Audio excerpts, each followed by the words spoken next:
नमस्कार मंडळी, जया शेतकरी ब्लॉगमध्ये तुमचं स्वागत आहे। मी तुम्हाला आमचं शेत दाखवणार आहे। शेतामध्ये काय भाजीपाला असतो, आम्ही शेतामध्ये काय काम करतो, कसं करतो, ही माझ्या ब्लॉगमध्ये दाखवत असते।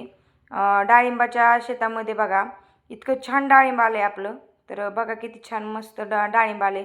पण काय करावं लागतं बघा, हे डाळिंब आहे ना असं म्हणजे साईज घ्यायला लागलं की असं ह्याला बांधून घ्यावं लागतं, नाहीतर काय होतं त्याच्या फांद्या मोडल्या जातात मैत्रिणींनो।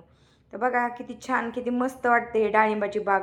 एक नंबर अशी आपली डाळिंबाची बाग आहे, खूप छान खूप मस्त। बघा खूप मोठा प्लॉट आहे आपला। तर बघा ह्या साईजमध्ये झालेले डाळिंब जवळजवळ एक 150 ग्रॅमच्या आसपास डाळिंब झालेले बघा। आणि आम्ही दिवसभर असं शेतात राबत असतो आणि काम करत असतो, त्याचंच ही फळ आहे बघा, दुसरं काय नाही। आता आम्ही तर राबतच असतो, पण काय होतं ना, आम्हाला भाव कसा भेटणार, किती भेटणार, हे सगळं निसर्गावर असतं। निसर्गाने साथ दिली तर आम्हाला हे म्हणजे भाव भेटतो आम्हाला चांगला आमच्या मालाला।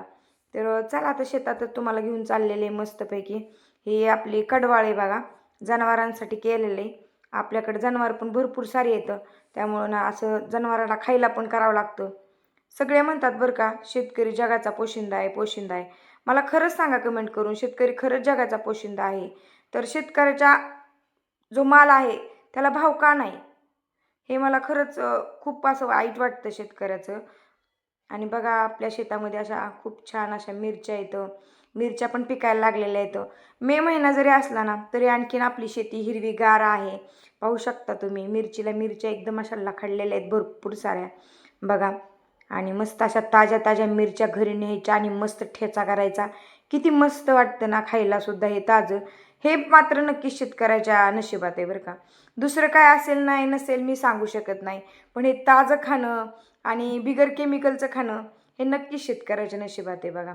असं आमचं शेतकऱ्याचं जीवन असतं की त्याला ताजं खायला भेटतं, डायरेक्ट तोडायचं आणि डायरेक्ट खायचं। किती छान किती मस्त अशा लखडून गेलेल्या ह्या मिरच्या।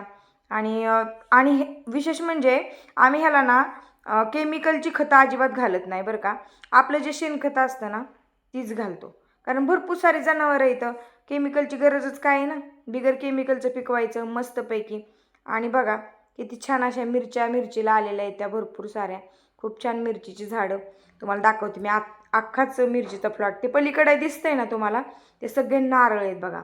आणि एवढा मोठा प्लॉट आहे आपला मिरचीचा, खूप साऱ्या मिरच्या आहेत त्याला। ही आंब्याची झाडं आहे ती, इथं पण नारळाची झाडं आहे ती, चिक्कूची झाडं आहे ती। बघा शेतकऱ्याच्या नशिबात हे ताजं खाणं आहे बरं का। तुम्हाला आवडतो का आमचा साधा असा सिंपल पद्धतीचा शेतकऱ्याचा ब्लॉग? मला कमेंट करून नक्की सांगायचं आहे बघा। हे आमचं साधं शेतकरी जीवन आहे बघा, किती छान आणि किती मस्त हा ब्लॉग आहे बघा। आणि जर नवीन असाल आपल्या ह्या ब्लॉगमध्ये, जया शेतकरी ब्लॉगमध्ये, तर आपल्या चॅनलला सबस्क्राईब नक्की करायचे। आणि गावाकडच्या अशा ह्या व्हिडिओ आहेत, ह्या भाज्या आहेत, ही फळं आहेत, तर नक्की तुम्ही बघायची आहेत बघा। आम्ही ना ह्या डाळिंबाच्या बागेमध्ये खूप सारे कष्ट करत असतो। आता निसर्ग जर कोपला तर सांगू शकत नाही, कधी ओला दुष्काळ पडतो तर कधी कोरडा दुष्काळ पडतो।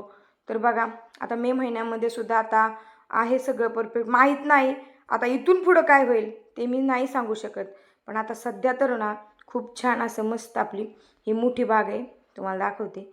हे बघा, ही आम्ही पूर्ण झाकून घेतलेली का माहिती आहे का, आम्ही ह्याला ना लहान बाळांसारखं जपतो। कारण काय होतं ना की त्याला चट्टे पडतात त्या फळाला, म्हणून आम्ही ना त्याला झाकून घेतली पूर्ण। आता ही दुसरा एकर आहे, तर तो आता सध्या ना लागवड चालू आहे त्याची, झालेली आहे म्हणजे लागवड, आणि आता लहान आहे ते, होणार आहे मोठं। आणि हे बघा हे बेलाचं झाड आहे, पुढे गेले की मोठं आंब्याचं झाड आहे। ह्याला ना लोणच्याचं आंबं लागतात बरं का। लोणचं कसं बनवायचं हे पण तुम्हाला मी सांगणार आहे बरं का पुढच्या ब्लॉगमध्ये। तर बघा ही खूप मोठा असा आंबा आहे, आणि ह्याला फक्त आणि फक्त लोणच्याचं आंबं येतं, आणि जे गोड आंबे आहेत ना ते पुढे येतं। तुम्हाला मी पहिल्या ब्लॉगमध्ये दाखवलेलेच आहेत गोड आंब्याचे झाडं। प्रत्येकच झाडं असतात इकडं आमच्याकडं। हे मोकळं आहे ना रान, ह्याच्यामध्ये आम्ही मक्का पेरणार आहे। ज्यावेळेस आपल्याला पाऊस येईल ना त्यावेळेस मक्का पेरणार आहे बघा। तर तुम्हाला दाखवते, हे सीताफळीची, रामफळीची सगळी झाडं येते, जांभूळची झाडं येते, आणि खूप मोठी अशी वडाची झाडं आहेत बघा इकडं। हे आता तुम्ही म्हणसाल या पिशव्यामध्ये काय ठेवले, तर ह्या जनावरांचं खाद्य ठेवले बरं का। कारण काय होतं उन्हाळ्यामध्ये पाणी कमी पडतं ना, त्यावेळेस हे खाद्य ठेवलेलं आहे। आणि काही जनावरं इकडं सावलीला बांधलेले आहेत। हा ट्रॅक्टर लावलेला आहे बघा जनावरं मस्तपैकी खाऊन बसलेले आहेत. असं असतं आमचं शेतकऱ्याचं जीवन बघा. स्वतः तर आम्ही खातोच, पण जनावरांचं आधी बघतो.